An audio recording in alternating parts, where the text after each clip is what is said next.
Good afternoon, everyone. A very warm welcome to all of you. We're continuing with our interviews of our missionaries. Today, we're going to have Pastor Ruben Sernas. We had him on, I believe, about a year and 3 months ago. But Ruben, very warm welcome. Thank you, brother. It's great to talk to you. And yeah, thank you so much for, wanting to interview me. Ruben, maybe we could begin by just a bit of a background on yourself, you and your family. Sure. You've been serving now in the URC for a long time. Maybe tell us about your background and how you got to Chicago Heights. Sure, brother. Yeah, absolutely. Yeah. Like you said, I've been in the URC for a while. I became a member of Ontario URC in Ontario, California, back in 1998. That's where I met my wife, Leah, and our church supported us through a seminary from 2005 to 2008. So I got ordained in February of 2009. And so, I've served the Spanish church in Ontario URC. Then I was in Maryland for a little while as a church planner, and currently serving at El Pacto in Chicago Heights, right since June of 2016. So it's been a blessing. So You've been how many years have you been in Chicago Heights now? About 5 years. 5 years. Yeah. And just so our listeners know, it's a Spanish ministry, mostly Spanish, although Right. you are doing some teaching in English as well. Yes, exactly. Yeah, it's not strictly Spanish, but mainly in Spanish. So at times I describe it as a bilingual ministry. So it's an interesting dynamic because we have our adults that are immigrants from Mexico or Central America or South America that are more comfortable speaking in Spanish. But then their children, our covenant youth, go to Christian schools or homeschooled, and where they're primarily, learning in English. So it's kind of like a bilingual, bicultural dynamic. So, Which is a challenge for ministry, I know. for sure. Maybe you could just outline some of those challenges for us.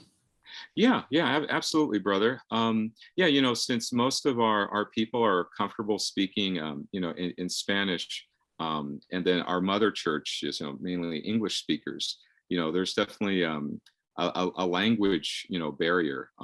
So what I try to do during the worship service and during the course of the ministry is try to have things accessible, available in both languages, even in leading a worship service.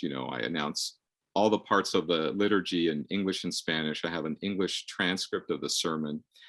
So I'll try to be sensitive to my audience.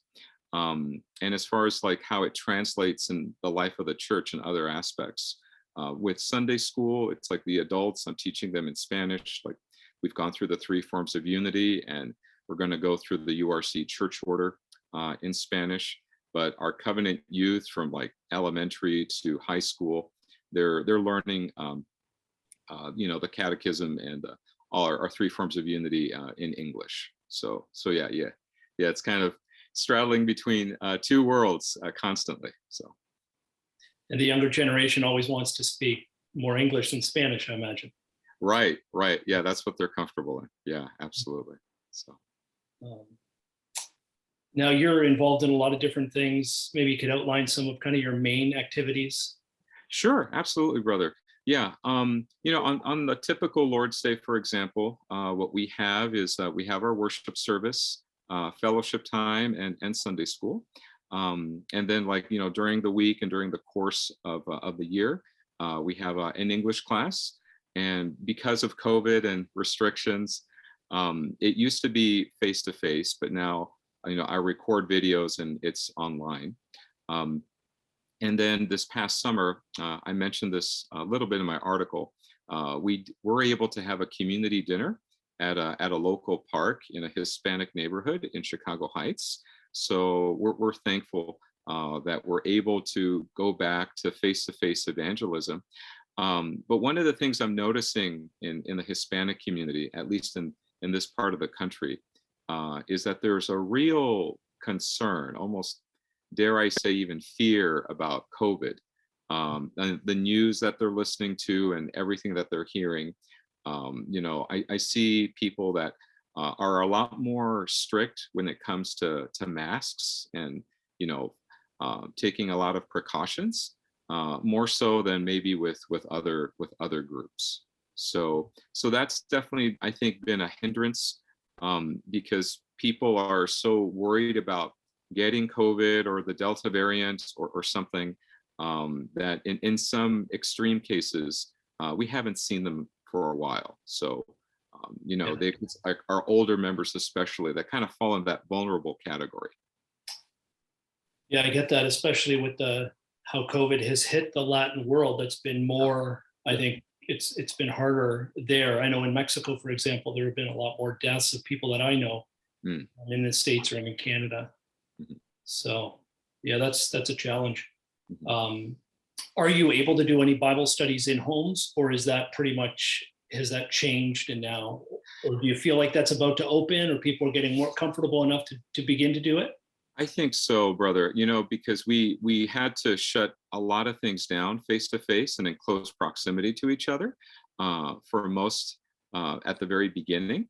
Then we started opening up, and then with the Delta variant, then it started like closing back down again.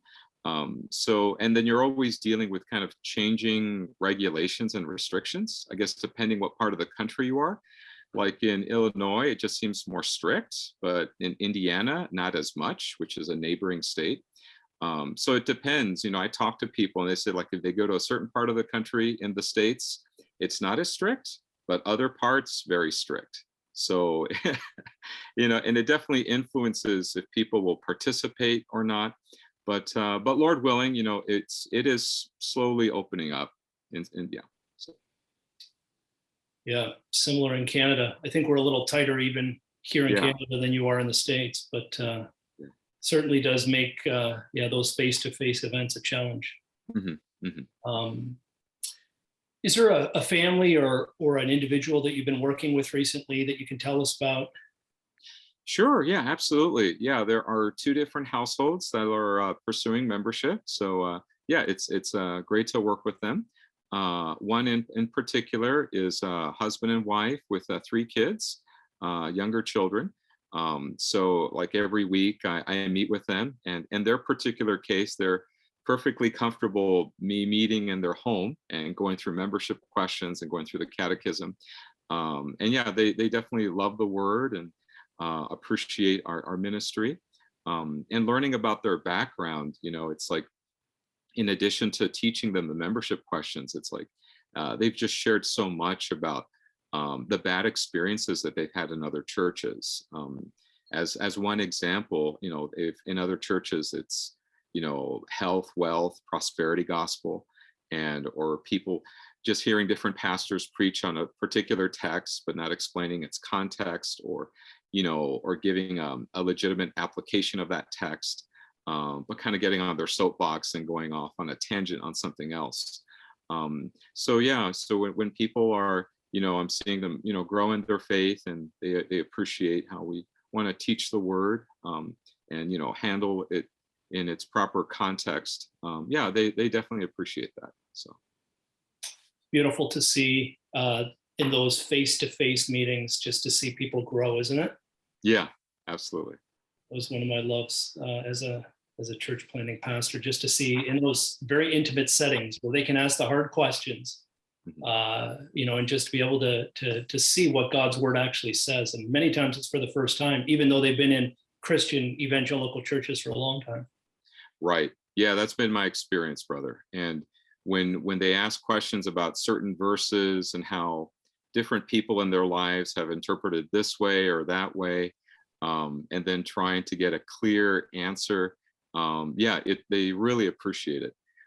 Because in some churches that they've been to, this particular family, um, sometimes the pastor wouldn't even try to answer it, or just avoid the question completely, as opposed to really wrestling with the text and what it means. Ruben, are there particular prayer requests that you can bring to us that the churches can be praying for? Yeah, absolutely. Thank you, brother. One of the challenges that the pandemic has presented to us is just the location of our worship service. We were at the First Presbyterian Church of Chicago Heights for many years, but they've closed their doors to the public because of the strict COVID restrictions. And so we've had to meet at different locations. Ideally, we would be in Chicago Heights, but because of just limited access to buildings or finding a suitable building, we're in a neighboring city. And so, yeah, that the Lord would bless us with a location that would be within the Heights. So, yeah. And in addition to that, just praying for the two families that I'm working with that are going through membership as well. So, very good.